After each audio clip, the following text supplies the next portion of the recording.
Voltamos com a notícia de frente. A Assembleia Legislativa tenta reverter o pagamento da taxa de 14% para aposentados e pensionistas.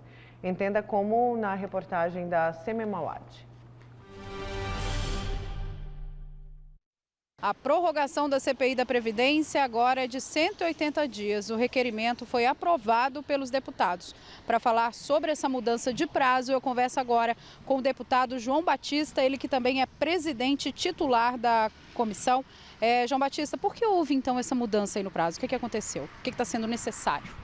Na verdade, a CPI, desde seu início, ela é por 180 dias, podendo ser prorrogada por igual período.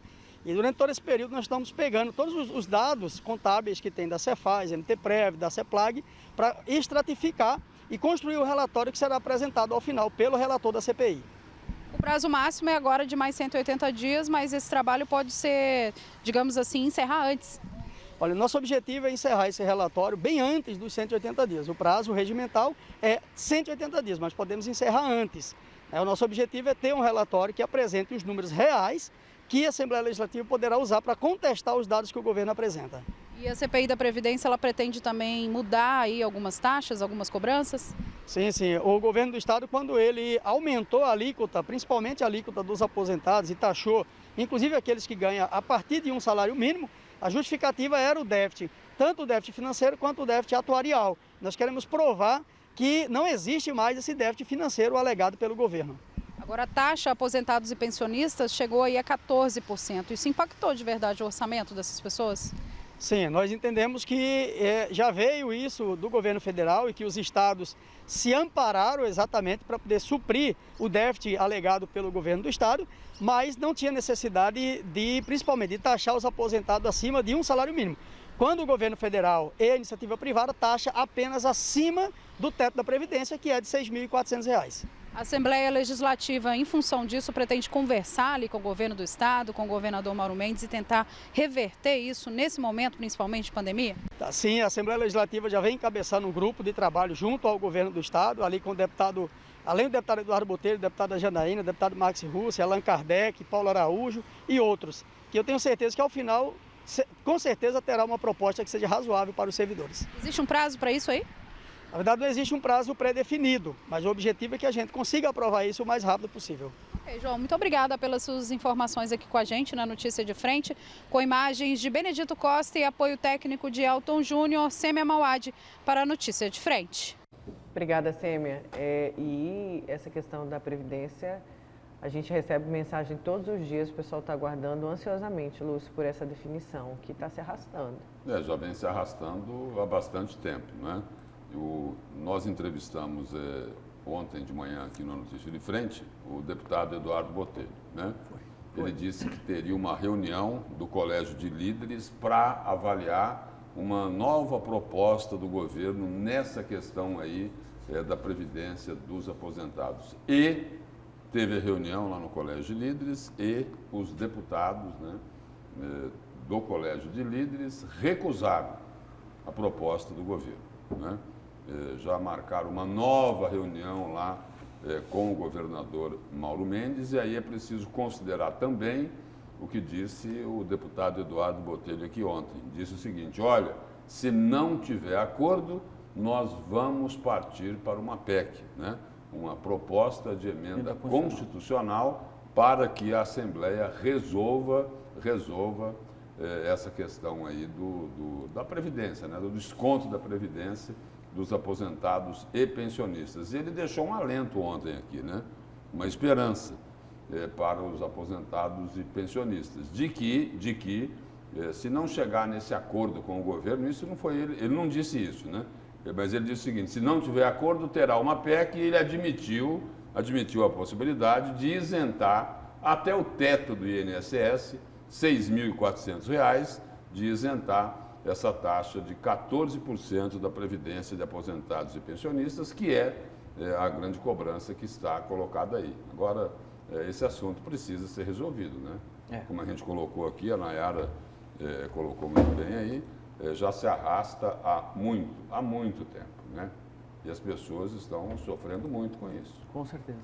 Sim, olha, só uma informação aqui que eu vou dar para os telespectadores que estão perguntando sobre o IPVA, tá, gente? Deixa eu trazer aqui. A assessoria acaba de me responder da Cefaz. A regulamentação das isenções deve ser publicada hoje, tá? A regulamentação das isenções deve ser publicada hoje, ou seja, a gente vai ter aí todas as respostas para vocês. Lembrando que ônibus escolares e de turismo também entram aí nessas isenções. Os ajustes estão justamente na questão dos aplicativos, mas hoje a Cefaz já tem uma resposta, ou seja, eles estão tentando atender aquele pedido do carro cadastrado, né? Porque até então ia ser o carro no nome do motorista, mas talvez amplie isso. Então hoje a gente vai ter todas as respostas. Lembrando que moto abaixo de 160 cilindradas, todas estão isentas, tá? Lúcio, vamos para o seu destaque, BRT versus VLT. E a novela continua. A novela continua e agora é o seguinte, o mais recente capítulo mostrou aí, digamos assim, uma vitória, né, para o consórcio VLT, né? O governo do estado já falou que ia lançar em maio, né? Agora já foi prorrogado para junho o lançamento do edital lá do BRT. E a Justiça Estadual tomou uma decisão aí que, a meu ver, complica um pouco mais, né? Essa disputa, esse embate aí de VLT com BRT. O juiz Geraldo Humberto Alves da Silva, que é da 4ª Vara da Fazenda Pública de Cuiabá, atendeu parcialmente a um pedido do consórcio VLT e declinou da competência para analisar o pedido de ressarcimento movido pelo governo estadual em razão das obras inacabadas do veículo leve sobre trilhos. Aliás, o juiz que concedeu a liminar para o governo, que não foi o juiz Geraldo Humberto, né, já tinha falado assim, olha, a competência disso a gente discute depois. Então, lá atrás, ele já sabia que haveria questionamento sobre a competência da Justiça Estadual. E foi isso aqui que decidiu, né, o juiz Geraldo Humberto Alves da Silva. Ele considerou que existe um risco de decisões conflitantes ou contraditórias e, por isso, acolheu o pedido do consórcio VLT para remeter a ação à Justiça Federal, que é onde vem sendo discutida aí judicialmente todo esse imbróglio, toda essa polêmica aí acerca do VLT, do veículo leve sobre trilhos, né? E aí esse processo que estava lá na Justiça Estadual, ele vai ser remetido agora para a 1ª Vara da Justiça Federal de Mato Grosso, onde já correm outras ações sobre o VLT. E aí, como eu coloquei aqui, dentro da decisão aí do magistrado, a finalidade é evitar decisões conflitantes ou contraditórias. E lá na Justiça Estadual, né, o que é que o governo pediu? O governo pediu um ressarcimento de mais de 680 milhões de reais, né?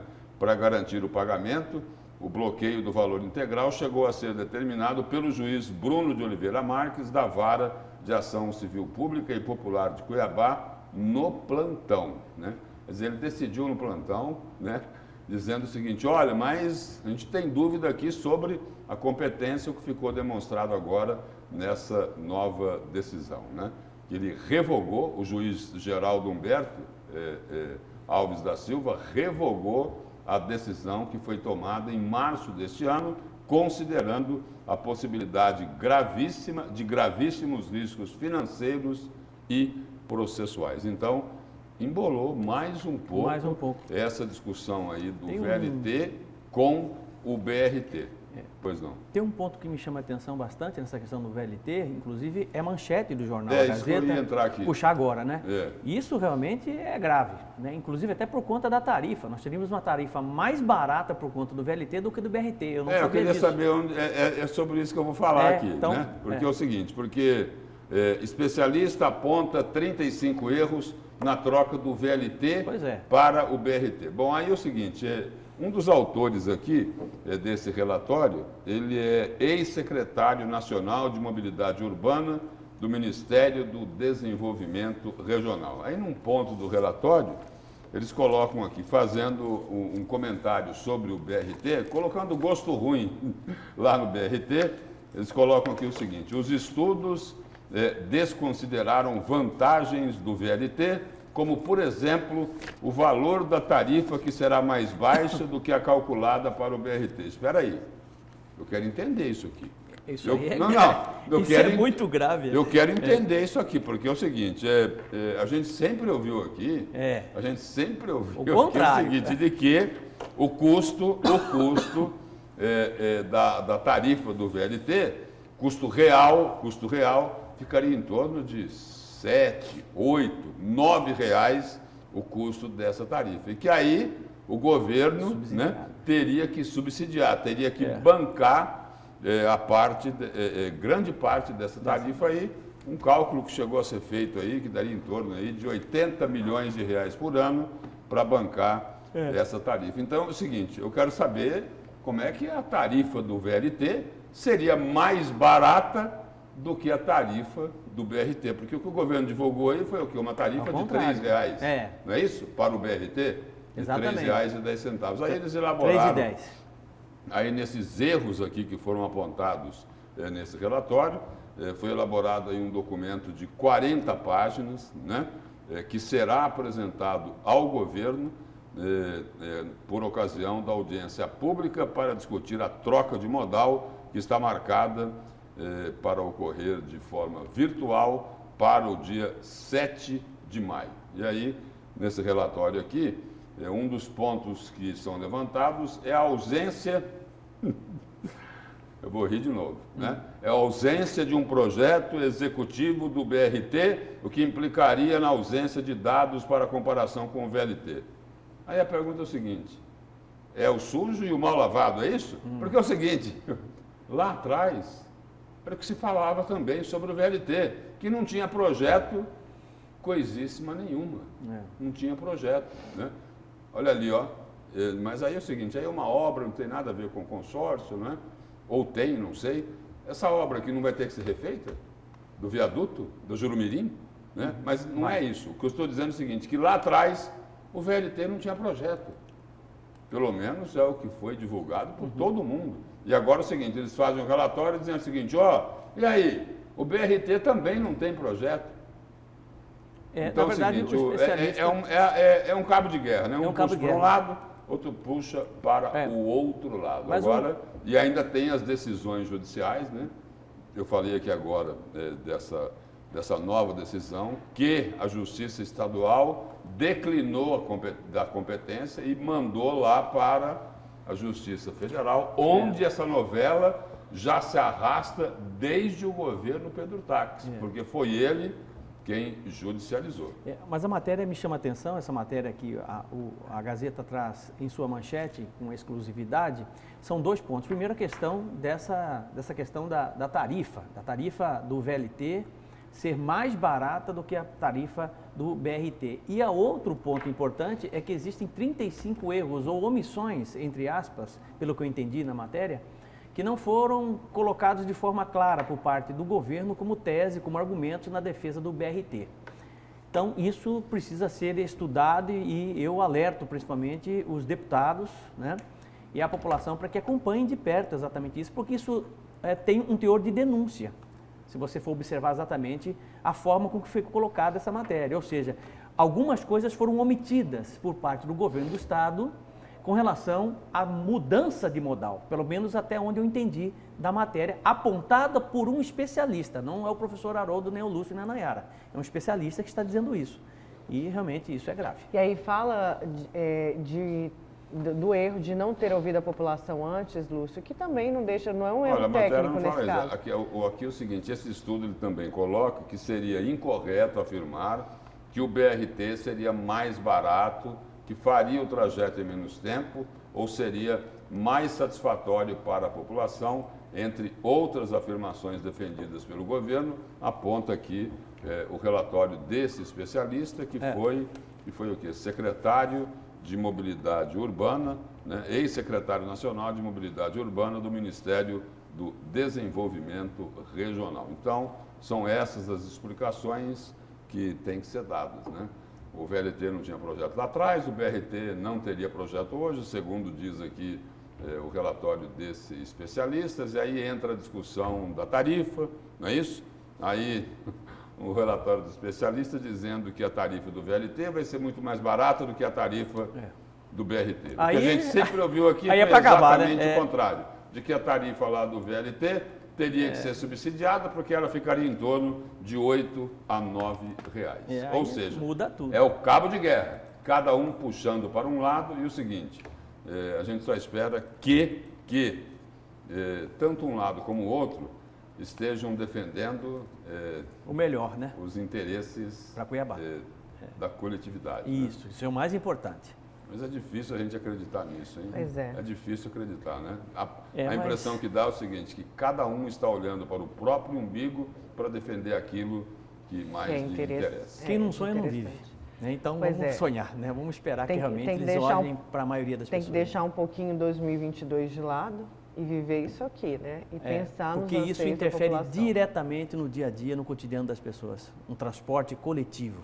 É um novo modal. Desde que ele funcione, não é? Desde que ele funcione. Desde que ele funcione, que tenha lá ou ônibus a bateria, ou o trenzinho elétrico rodando, né? Atendendo a população, não é isso? Isso. É moderno, é eficiente, é ágil, desde que esteja funcionando. Exatamente. E não está. Enquanto isso, nós temos aí esse transporte coletivo indecente, servindo a população. Ou melhor, desservindo.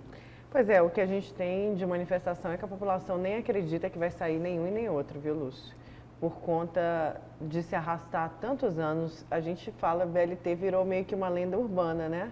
Aqui de Cuiabá e de Várzea Grande. Sabe aquelas lendas urbanas, tipo a moça do táxi, a loira do banheiro, então. VLT virou uma lenda urbana. Aqui tinha uma também, uma outra. Qual? Uma outra. É o Minhocão do Pari, né? Esse é conhecido. O Minhocão do Pari, né? Infelizmente o VLT e o BRT... Aqui o pessoal mais antigo conhece mais o Minhocão do Pari do que a loura do táxi. Não, por isso mesmo. A loura do banheiro. Não, a loira do banheiro. A loira do banheiro, o que era do táxi? É outra? A mulher do táxi. A mulher do táxi. A moça do táxi. Mas, assim, a fantasma do táxi, é isso? Porque cada cidade tem, a nossa é essa, gente. O pessoal fala, você mora... a cidade do VLT que nunca saiu. Não, aí o pessoal até brincava aqui, né? Não sei se vão achar ruim comigo ou não, assim que o Minhocão do Pari não foi inspirado no monstro do Lago Mestre. Né? É bem isso mesmo. Pois é. Mas não foi inspirado nele. Não. Bom, agora vamos lá aqui com a participação. Agora entendi porque o Mauro Mendes defende o BRT ao invés do VLT. A empresa de ônibus pertence a políticos. É o Júnior participando aqui com a gente. Existe toda uma indústria por trás disso, diz aqui, vamos lá. Bom dia, Nayara. Eu creio que as pessoas devem procurar as redes sociais dos vereadores, apesar de achar que pouco válida se o político não tiver caráter, mas o programa Notícias de Frente acaba sendo o nosso porta-voz. Claro, gente, pode mandar aqui. Quando eu falei procurar a rede social, não é para deixar de mandar mensagem, procurar a rede social. É também para procurar a rede social do político e deixar lá, para que ele veja que você está, né? Enfim, tem mais gente aqui. Bom dia, olha, esses deputados tentaram reverter os 14%. Não vai dar em nada, a maioria é base do governo. E mais uma vez um puxadinho vai prevalecer. O William Brasil, do Dr. Fábio aí. Lúcio, você concorda com o William sobre os 14%? Ele está dizendo que acha que não vai dar em nada porque a maioria é base do governo. Mas a maioria quer, pelo menos é o que a gente acha, né? Porque também teve o veto lá. É preciso considerar também que tem muitos deputados aí que têm ligações fortes com o funcionalismo, só se elegeram por causa dos servidores, não é isso? Sem dúvida. E, por exemplo, eu vou continuar aqui acreditando naquilo que disse o deputado Eduardo Botelho. Se não tiver um acordo, a ideia lá da Assembleia é partir para uma PEC, para uma proposta de emenda constitucional, que aí não vai depender da aprovação do governo. E olha, precisaria de ter mais um pouquinho de boa vontade para resolver essa questão aí dos aposentados e dos pensionistas. Dá para buscar outras linhas aí, outras formas de financiar o rombo da Previdência estadual. Né? E não sacrificar o justamente... Estado podia seguir, né? Aquilo que ficou aprovado lá na versão nacional da reforma da Previdência, de que esse desconto aí seja a partir do teto do INSS, que é de R$ 6.400. Essa conta aí o próprio governo já fez, seria em torno aí de 100 milhões de reais por ano. Tem como buscar uma forma aí de não precisar continuar castigando mais os aposentados aqui de Mato Grosso. E se nós considerarmos, né, Lúcio, que o Estado de Mato Grosso houve um incremento, um aumento na sua arrecadação no primeiro trimestre, comparado com o ano passado, quer dizer, o Estado está... De 20%. De 20%. De 20%. Quer dizer, o Estado está financeiramente saudável. Saudável, quer dizer, sabe? Então, eu acho que existe sim um caminho. Essa é uma questão de bom senso e sensibilidade por parte do gestor, por parte especificamente do governador Mauro Mendes, né, do secretário de Fazenda Rogério Galo, de olhar exatamente para os aposentados e estudar um caminho que seja mais tranquilo e confortável para os aposentados, né? A própria deputada Janaína Riva tem feito um trabalho nesse sentido, desde o início, cobrando o governo para que realmente achem uma solução, né? E me parece que isso está se arrastando e não deveria ser assim, com pessoas que já contribuíram muito com o Estado de Mato Grosso, né? Com certeza. Olha, gente, e uma notícia aqui de que o STJ acata pedido de Cuiabá e suspende liminar para a abertura de 10 novos polos de vacinação em desacordo com o plano de imunização. O Superior Tribunal de Justiça acatou o pedido da Prefeitura de Cuiabá de suspensão de liminar proferida pelo TJ aqui, né, de Mato Grosso. A Justiça atendeu a nossa expectativa quanto à abertura de novos polos de vacinação. Cuiabá mantém um plano técnico. Nós trabalhamos na ampliação, mas dependemos do recebimento de doses. Tudo o que eu mais desejo é vacinar toda a população. A Prefeitura já ultrapassou o marco de mais de 112 mil doses aplicadas, mantendo 5 pontos em funcionamento. Ampliamos nossa capacidade, explicou o prefeito Emanuel Pinheiro sobre esses pontos de vacinação. Melhorou bem, né, Nayara? Melhorou bastante, eu percebo isso. O meu termômetro são as mensagens do Cidade Alerta. Nós recebemos centenas de mensagens diariamente e realmente o que eu tenho recebido, na maioria das vezes lá, foram pessoas que já foram atendidas na Assembleia Legislativa, por exemplo, com essa descentralização das vacinas, melhorou bastante e muitos elogios para os profissionais de saúde, né? Principalmente sob o ponto de vista de celeridade na vacinação. Parece que Cuiabá está aprendendo com Várzea Grande. Várzea Grande está indo muito bem e Cuiabá parece que está querendo melhorar, o que é extremamente salutar, né? Olha, tem participação aqui. Lúcio, está aí a falha, a nossa democracia, sobre os 14%. Se no âmbito nacional, senhor, decidir uma coisa, por que os estados não acatam? Essa pergunta eu não posso responder, né? Mas essa aí é a cobrança que tem sido feita, né? De que Mato Grosso seguisse aí o que foi aprovado lá na versão nacional da reforma da Previdência, né? E me parece que se o caminho for a PEC, a proposta de emenda constitucional, me parece que seguiria nesse caminho, nessa linha aí, a proposta dos deputados, né? Vamos aguardar que seja por aí mesmo. Nesse caminho. Bom, o pessoal está perguntando hoje muito sobre o Detran, se já está atendendo. Gente, não está, tem aqui o site do Detran, ó. Pode deixar na tela.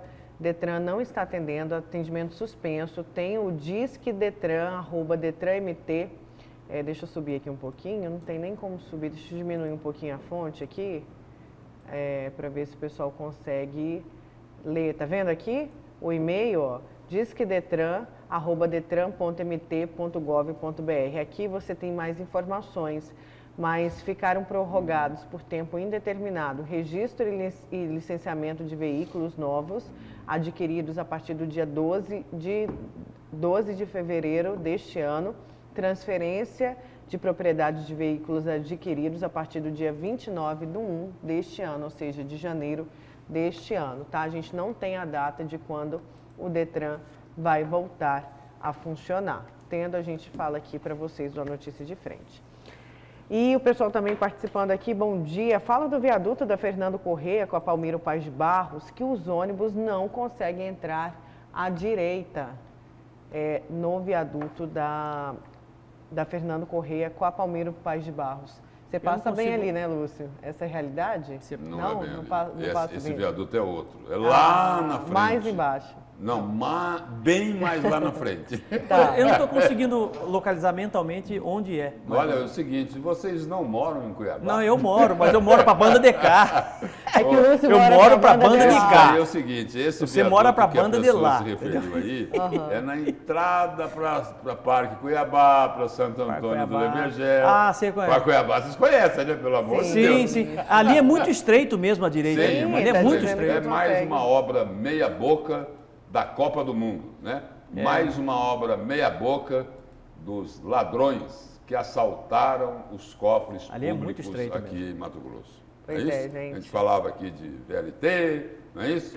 Aí é mais um. Aí é o seguinte, vão ter que arrumar essa trincheira aqui, né? Outra obra meia boca, vão ter que fazer a drenagem dela. Ali na UFMT, aquela pouca vergonha ali, já deram uma melhorada boa, né? Mas era algo Eu estou tentando horrível, entender aqui da terrível. onde é que a Nayara tirou que você passa sempre ali. É Pois que é, ela- muito não, longe não. da sua É que casa. ela Não. achou que ali, é que Não, essa- eu é que ela confundi achou que também. esse viaduto Eu fosse confundi o também. viaduto da UFMT. É porque é muito longe de sua casa, não tem nada a ver. Aham, Não, mas- Não, agora eu situei junto com você, tá, Haroldo?